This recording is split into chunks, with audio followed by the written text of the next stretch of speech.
Look, there's no question that anything that hurts the economy is going to hurt normal, everyday Iranians in the short term. But I want to tell you this, the Iranian people would much rather suffer some short to medium term pain if it means they'll get rid of this evil regime, because then brighter days are going to be ahead.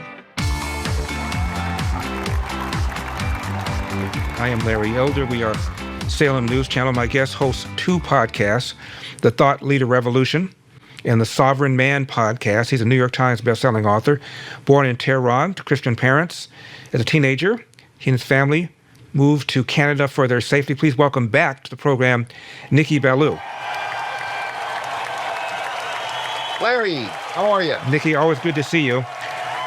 First, I want to get your reaction to something that New Jersey Senator Cory Booker said, number 27. Do you believe Iran is still a nuclear threat to the United States in the short term? Well, again, if you go back to the Iran deal that he tore up, they were not a short-term nuclear threat. Remember, he was the one that pulled us out of a deal that involved our European allies, Russia, and many others that set back the nuclear program. Now he tore it up, and they started moving more and more towards more and more enrichment. Nicky, your reaction? Senator Cory Booker is the third dumbest man in the United States Senate. Okay. I gotta hear who are the top two. Richard Blumenthal, okay, and Mazie Hirono. They're dumber than he is. Okay. All right. But he sounds like he's gone to the Bill Clinton Academy for Foreign Policy. You know, the same Bill Clinton who allowed North Korea to obtain a nuclear weapon? I mean, what the heck does this guy think is going on? The Islamic Republic is an entity that has stated that their goal in life is to eradicate Israel from the face of the earth. They've stated that America is their number one enemy. And you want to take a chance with ideologues like this, who for ideological reasons will never, ever stop going after a nuclear weapon. Donald Trump sent his vice president to go negotiate with them. And he said, the one thing that'll make all this go away is for you to agree that you're never going to go after a nuclear weapon. And they couldn't bring themselves to even lie to say, no, we won't go after a nuclear weapon. Cory Booker just doesn't know what the heck he's talking about. European allies, you mean those same feckless people that don't ever take a step forward for anything to make the world a safer place?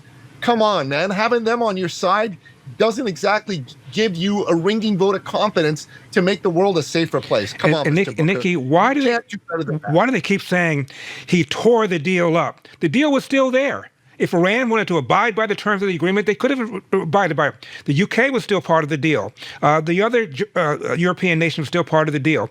Why do you say Donald Trump tore it up? He pulled us out of it, but the deal was still in existence. Absolutely true. He just pulled the United States out of it. The deal was still in existence. Iran never abided by the terms of the deal. And I should say the Islamic Republic. That was a mistake on my part, because these people have nothing to do with Iran. In fact, they're a bunch of Arab Egyptians that have come and pretended to be Iranian in order to come and take over this country and make it an Islamist country. That's what they've done. The Islamic Republic has never abided by the terms of that deal. They've been enriching uranium from the get-go. They took the money that Obama and Biden gave them and used it to fund terror networks around the Middle East and the globe. What the heck is Cory Booker talking about? Man, this guy is the kind of guy that if this was the Civil War back in the 1860s, the president would lock him up for the duration and throw away the key. And honestly, that's what should happen to traitors like him. Let's talk about the blockade of the Strait of Hormuz. What's your take on it? How effective is it? What kind of impact is it going to have on the economy, on inflation, and on normal, everyday Iranians? Look, there's no question that anything that hurts the economy is going to hurt normal, everyday Iranians in the short term. But I want to tell you this, the Iranian people would much rather suffer some short to medium term pain if it means they'll get rid of this evil regime, because then brighter days are going to be ahead. If the regime stays in power, that's the only defeat for the Iranian people. So this blockade, from the point of view of the Iranian people, is weakening the Islamic Republic. They're going to be for it. They're absolutely going to be for it.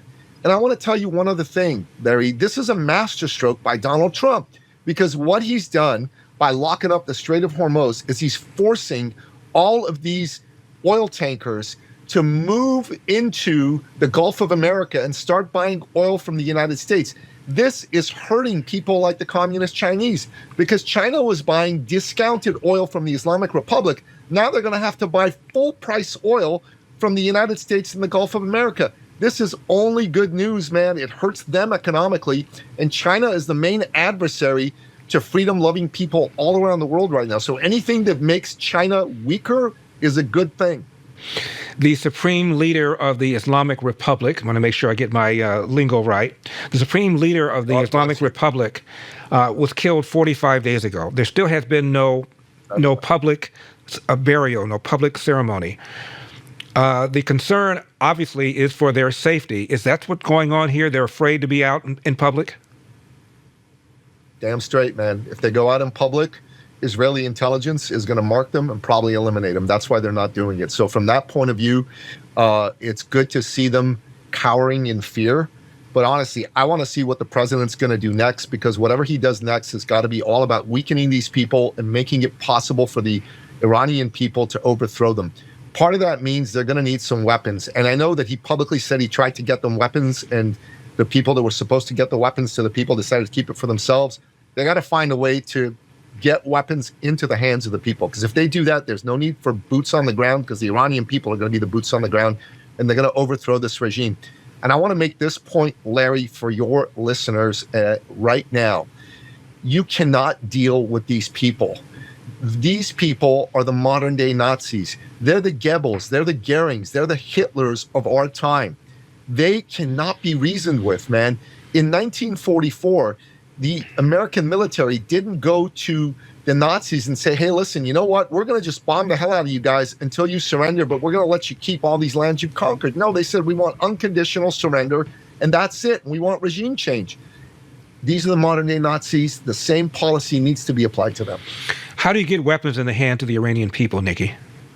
You know, brother, that's a really, really good question. You need some people on the ground, and you need to give them incentives to do that. You need to give them a carrot and a stick. And apparently they went to some Kurdish groups and they said, hey, here are the weapons, give them to the people. And these Kurds decided, you know what, we like these weapons, we're going to keep them for ourselves. I think the president needs to go tell his people, go back to these guys and say, you better deliver those weapons or else. And I think that'll work. I hope that'll work. If not, I don't know what else to tell you, man. You know, I just don't know. But if we don't put weapons in the hands of these people so they can fight back against their oppressor, we've got a massive problem. The other thing that has to happen is there's a bunch of foreign militias from Iraq, Lebanon, and Pakistan who come into Iran because Iranian soldiers don't want to shoot and oppress their own people. Those militias need to be identified by the intelligence forces, and the United States and Israel need to wipe them off the face of the earth. They need to bomb them into oblivion. Nicky, who's running the country? I think there's elements of the IRGC that are running the country. The people that were part of the government really don't seem to have much of a say. And these elements are getting weaker and weaker by the day. And, you know, all I can tell you right now, Larry, is this regime is the weakest it's ever been. It's the closest it's ever been to being overthrown. I'd like President Trump to keep the pressure up. I think this blockade's helping. But I think you need to get weapons in the hands of the people, and you still need to keep bombing these guys.